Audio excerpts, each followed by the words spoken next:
Cameron now for, I don't know, 4 or 5 years, and I've yet to see Kara. I did talk to her on the phone once. I did talk to her on the phone once. I know her from way back in the day, from like high school. She's somebody that we went to high school with. That's cool. Do you think ISTJ Live is action oriented? I suspect that love languages. I suspect it's very likely that ISTJs have acts of service as a high love language pretty consistently. Because it's what they know how to do that replaces FE. It's TE for somebody else. That's their version of FE. So I do think that they're likely to be acts of service love language types. Do I know how to break a spell? Depends on more or less, but it doesn't mean I can break any spell. Correct. What spell do you need broken? First of all, did you try this? Release! Jutsu! Release! That's how you get out of a genjutsu, if you were worried about that. They do the... hell with the hands. I know, they're really good with that. But it depends on what you're talking about, question mark. But yeah. Some you can't. Like, I don't know how to break a certain STO's spell on a certain spacey. Oh, a dry spell. Yeah, on spacey we can do that. It's funny that you mentioned Ghostwriter cutting cords. As I was meditating today, I did that. Because I've been drawing the Nine of Swords anxiety card, so I was trying to bring up whatever I thought was maybe on my mind that would be stressing me out, and I cut the cords. It did help in a way. It did feel better. I mean, look, I don't think that it's just a matter of personality type compatibility. I think there's a lot of different factors that go into compatibility between two people. I think that personality type matters a lot when you get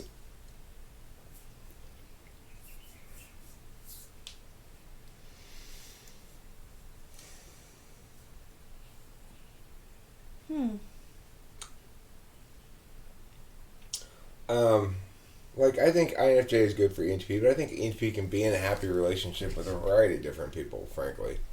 ENTP probably can be in a relationship with most different kinds of people. Yes, they say that. There's actually a graph that says that ENTP is the most likely to be with the most amount of people. Do you know how jealous I was when I saw that? Well, what that graph means is it just means they can be successfully happy with the widest range of people. Yeah. Why? Well, that's bipolar because they don't spend much time. They don't spend much time thinking about how happy they are. You know. Is it SE to just shout over you or repeat what you said with a stupid voice if you have an argument? Yeah, if they're not responsive at all or they don't address what you're saying, it's kind of SE. TE can do that too. My mom does that. I mean, it's non-TI is what it is. It's non-TI. I'm interested in this cord cutting notion. Certainly, yeah, it's an element of cool metaphysical management that one has to deal with. Yeah, and you can set it up any way that you like. This time it was just like kind of like in a black open room, and I was just like, actually this time when I was doing it, I was apologizing for things that I did, and I also forgave the person for whatever it was that bothered me, and I like had a knife and I cut the cord. It looked like a red cord from my stomach to theirs, and that was it. But you can do it in a lot of different ways. One person said you can push them off a cliff and like have them land on a cloud and they just like fly away. Well, I mean, it's just sort of modern incarnations of forgive me my trespasses as I forgive those who trespass against me. Which is an expression I say to myself a lot, because what happens is when I ask for sort of general metaphysical forgiveness, then I recognize the TI obligation that I be forgiving as well, and non-vindictive anyway. So that's how I manage that stuff. I don't do it like that. I don't see things as very final ever. Everything's sort of ultimately conditional. So I work conditionalities until they get more solid, and then they become things that I build other things on. And before I know it, now they're real. Okay. It's like I operate more like that, which is an NE way rather than an NI way of doing it. Yeah. Well, I'm not gonna lie. Before, like when you were sleeping in here, I was like, I had to go poop, and I was on the toilet for a while, and like I was just like NEing. I was like talking to myself and talking out loud things that were like bothering me about like past stuff, and it just like feels so much better. Doesn't it feel good to talk about shit out loud? It does. More than just thinking about it? See, that's what I think. I have to do that all the time to feel better about things. When I got back from that 7-Eleven thing, I knew I had to talk that out a lot, because that bothered you. That was bothering my soul in a lot of different ways. She can feel the cord. Does it feel like a rope? Yeah. I don't know if I feel it necessarily. I see it, yeah. A rope made out of potatoes? I'm gonna look for some floor read, Rachel. I did that today too. Oh, you already. Here. Did you already harvest the floor read? Not all of it. Okay, good. We've got a lot of floor read. Understandably, we have a little bit of weed left, but not much. Do you need a bowl? No, I do not. All right. After this stream, we'll go to a weed store somewhere. Okay. We'll have a fun outing to a weed store. We can do whatever you like. It is the 30th.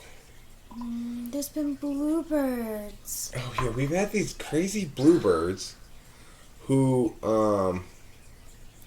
no, look, talking stuff out loud is not effing. Effing is a response function, basically. Like TE is too. They're both, you can think of them as response. If you think about put, get, receive, respond. Yes. Okay? Yes. That's what TE and FE are, is they're responsive. And so they're engaging with something they expect to be responsive. It's a dynamic system engagement.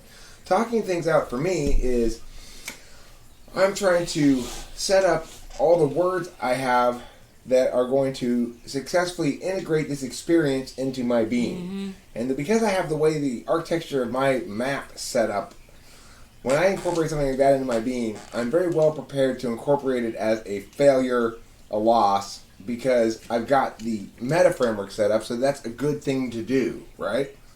Yeah. Because then I can reference it later and say, well, you see, here's an example of how I take accountability. And I can use that in arguments against other people. So it's like, I've got the architecture set up to make it very easy for me to be objectively self-critical, because it always turns into something good that I can use later. You sound like the Pink Panther. Sound like the Pink Panther? Like the actual Pink Panther. Yeah. Like you're setting up the traps, and like you already ahead of time. Like, you know, he's always trying, like the inspector's always trying to, but the Pink Panther is always one step ahead of him. And when I NE, it's because in my head, I've already forgiven a lot of people, but I don't forgive myself often. And that's when I NE, because I'm like visually talking out loud what the event was in my head, like as if I was talking to a therapist. And then I realize I'm being tough on myself, and I can't forgive myself. And it just, it feels a lot better. Well, I tell you what is so gratifying to me, and I think you probably feel a certain amount of satisfaction from it as well, is because Blue Nowhere brought up the mental health thing. Yeah. You had an opportunity to, absolutely kill it in your response, and it was absolutely perfect. And so that changes. To me, it's like that's on the flow. Is like, boom! That fucking chain just got won. Like in a debate round, there's a bunch of different argument chains going on concurrently, and like that afforded, from my perspective, that question afforded Rachel an opportunity to score a lot of FE&I points, which she did by responding to it the way she did, which is I'd much rather have than an INFJ who doesn't have that problem. It gives Rachel extra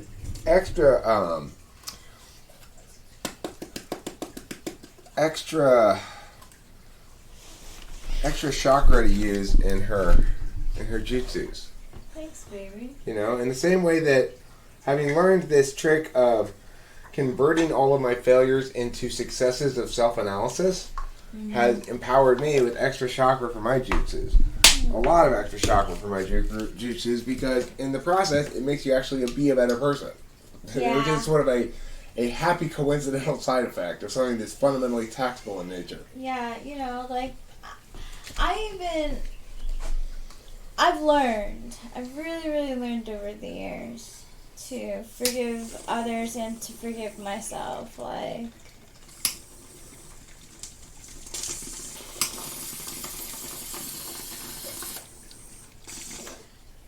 And I never want to promise anything that I really don't think that I can promise to. It's just not fair.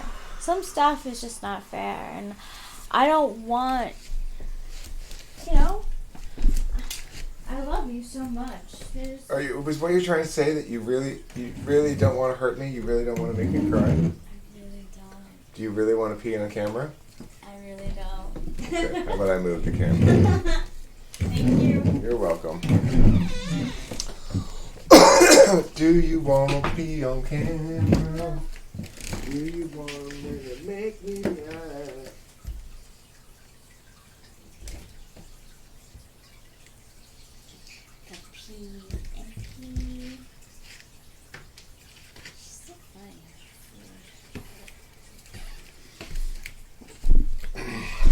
Okay, so this stream is not that long for the world. Let me just sort of give everybody a heads up, because I'm out of 2 critical ingredients for life.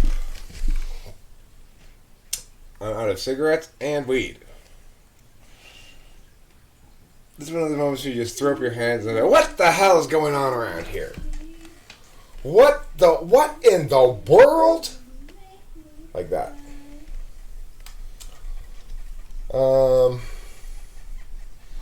No more circular thought. Yeah, well, circular thought, Ghostwriter, is a matter of being too introverted with your shit, I think.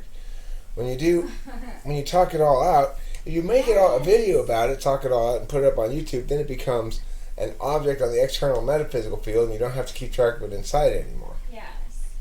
And that's originally what I used YouTube for, actually. It's good. I mean, it's... Yeah, I wanted to remember things that happened in my life and record them to help me remember. And Fertile Piggy, is it your time for a drug run too, or is it just, are you referring to it's our time for that? Are we on the same druggorithm? Druggorithm compatibility?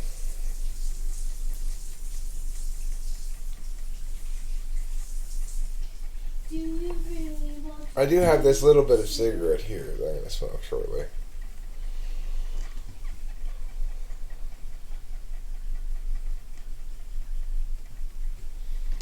You know, the original lyrics of that song were, do you really want to squirt cheese? The answer is yes, I do. Do you really want to make me fries? Those are the original lyrics, yeah. Do you really want to squirt cheese? Do you really want to make me fries? And then somebody said, you know what? We should make this less about food. What about? This chat lag is not fun, says Lantern Ask. How long was it after you typed that I said it? Because that's how long the lag is. Jet Which type lag. is the best to debate, ENTP or INTP or INTJ? One of those three. The next tier is ENTJ and INFJ. Well, I mean, I guess it depends on what kind of debate you're talking about, too. If you're talking about sort of winning public opinion, that's a different question. You might be best served with an ENFJ. But if you're talking about actually winning the argument chains, you're talking about ENTP, INTP, INTJ being the best, 3, followed by ENTJ, INFJ as the second class. Then everybody else behind that. What can I tell you? That's what the facts show me from years of coaching debate.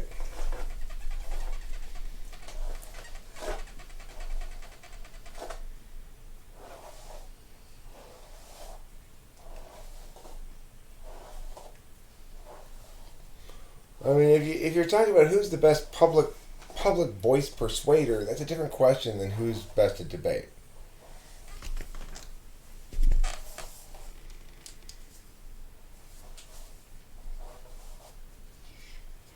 You need to find a stopwatch. Have you Googled stopwatch?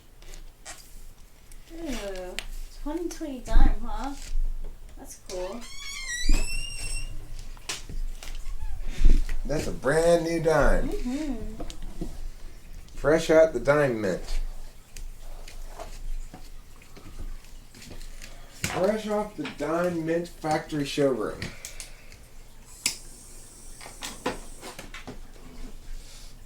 Ooh, I want you, I don't know if I need you, but ooh, I'm down to find out.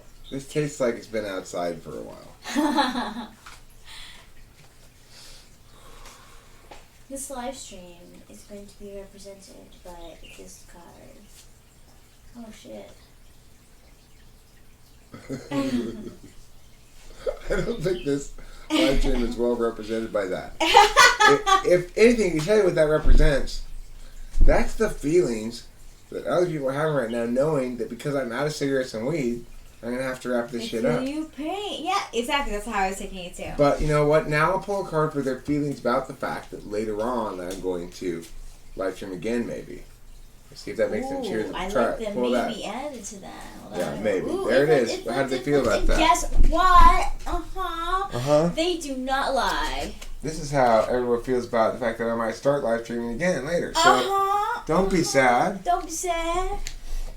I'm going to have to poop soon, too. There's the third Yeah. reason why I'm going to end this live stream. Whoa! That's all the sobs aligning to make me Congratulations. end this stream right now.